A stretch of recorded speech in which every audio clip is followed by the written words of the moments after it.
Merhaba, bienvenidos al canal. Vamos a iniciar el resumen de las principales noticias que hemos tratado en la web de Hispanatolia sobre Turquía y su región de influencia. Bueno, uno de los contenidos, una de las noticias que más ha sorprendido en las últimas horas y la que nos hemos hecho eco, por supuesto, en Hispanatolia ha sido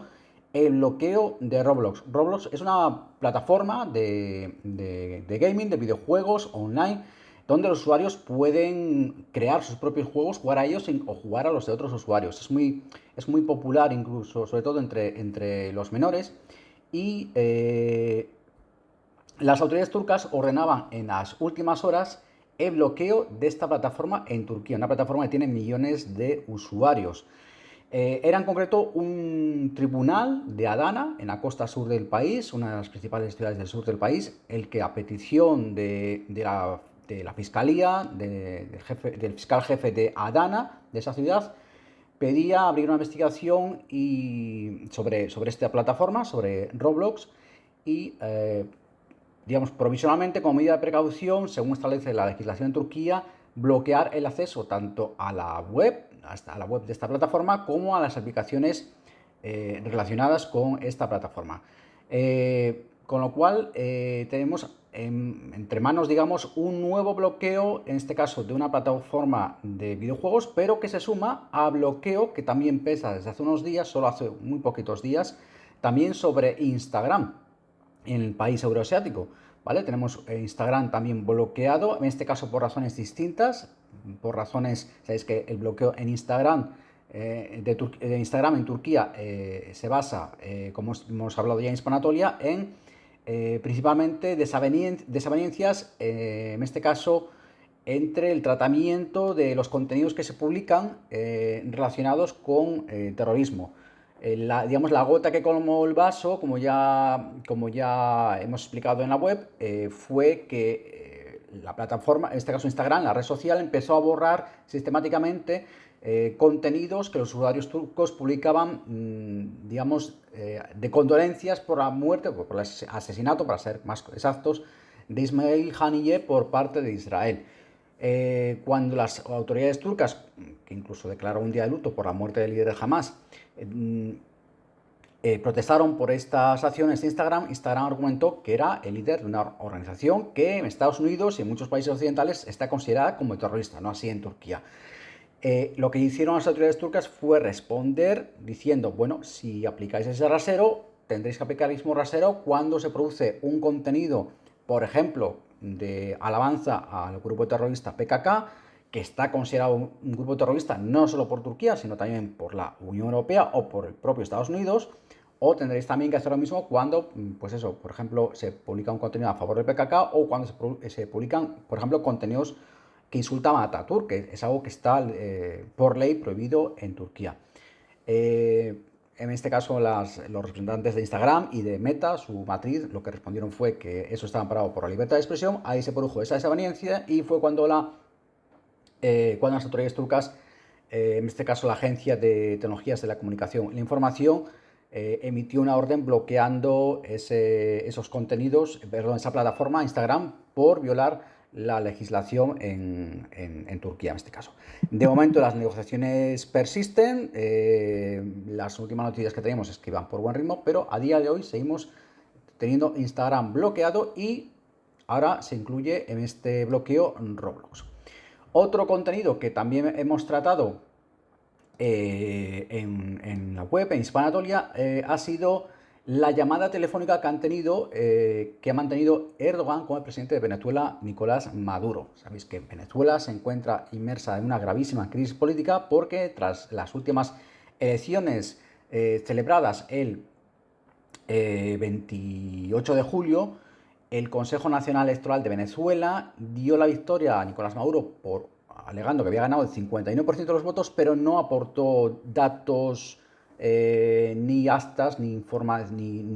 información fidedigna que justificase la victoria de Maduro. Por el contrario, la oposición, en este caso liderada por el candidato opositor Edmundo González Urrutia, pero que tiene detrás a la líder opositora María Corina Machado, que se le prohibió presentarse a las elecciones, alega que ellos sí tienen cerca del 80% de esas actas oficiales, las han publicado incluso en la nube, pero que esas actas lo que harían sería darles la victoria, en este caso a Edmundo González de Urrutia, por hasta 30 puntos de ventaja sobre Maduro. Pero Maduro se ha proclamado presidente y ahora mismo tenemos a Venezuela sumida en una gravísima crisis política e institucional, con la oposición pidiendo la marcha de Maduro y Maduro negándose a abandonar el poder y ejerciendo además una durísima represión. Bueno, en la reunión que mantuvo Erdogan, conversación telefónica que mantuvo Erdogan con el presidente venezolano, por lo menos en funciones, Nicolás Maduro, lo que hizo Erdogan no fue sino transmitir lo que es el mensaje o la postura oficial que mantiene Turquía sobre este conflicto. Por supuesto, se abordaron también cuestiones relacionadas con las relaciones bilaterales entre ambos países. Sabéis que Turquía últimamente, en los últimos años, ha apostado fuerte por las relaciones con toda Latinoamérica. También se transmitió Erdogan, en este caso, el agradecimiento al gobierno venezolano por la postura de apoyo de defensa de Palestina frente a lo que calificó como opresión israelí. Pero respecto a la cuestión de la crisis política en Venezuela por las elecciones, Erdogan lo que transmitió fue la postura que hasta ahora mantiene el gobierno turco. La postura oficial es apoyar el proceso de diálogo en Venezuela, apoyar al pueblo venezolano, mostrar su satisfacción por el hecho de que las elecciones presidenciales transcurrieran, y en realidad fue así en la mayoría de los casos, en un ambiente de paz y tranquilidad, dice el Ministerio de Exteriores turco, y valorar la estabilidad y la prosperidad de Venezuela. Pero no entra, como han hecho muchos países, no entra más allá de eso, y por ahora la postura de Turquía es no inmiscuirse, digamos, en los asuntos políticos internos de Venezuela,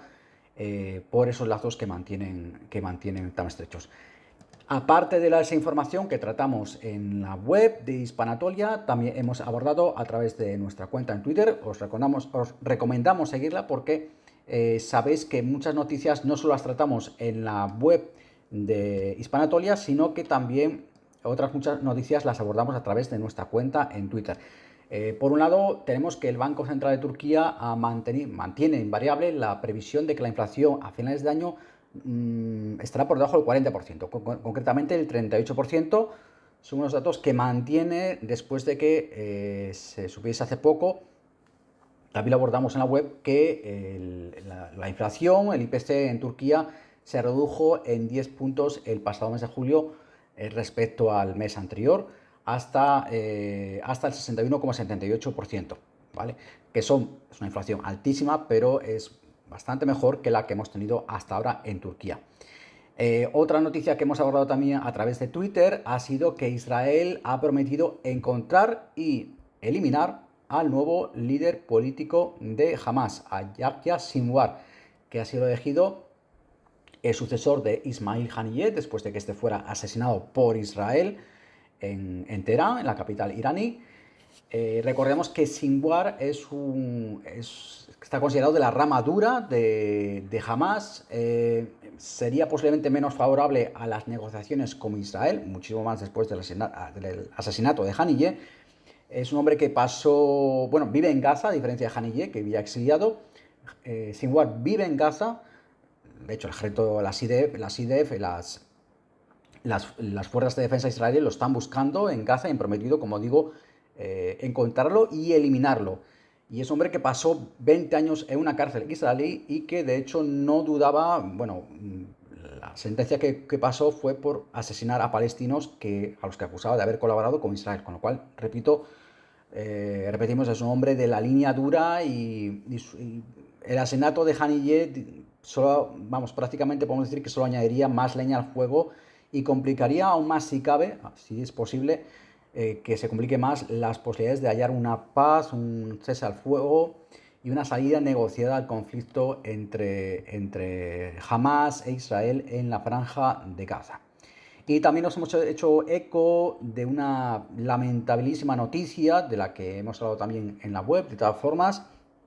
en los últimos días, pero también nos hemos hecho eco en Twitter en la moderna red social X. Nos hemos hecho eco de las imágenes que ha publicado un canal israelí en las que se ven a soldados del ejército israelí abusando sexualmente de un preso palestino en el campo de Setema, un campo de detención de presos palestinos vinculado al ejército, donde se produjo la violación salvaje del abuso sexual salvaje de este preso palestino, causándole una hemorragia terrible que hizo que la víctima tuviese que ser hospitalizada horas más tarde, y que estos soldados israelíes, que en la grabación se ve como tratan de tapar su delito cubriendo la escena con unos escudos, sabiendo que hay cámaras filmándolos, pues los soldados israelíes más tarde fueron detenidos entre muchísimas dificultades por la policía militar israelí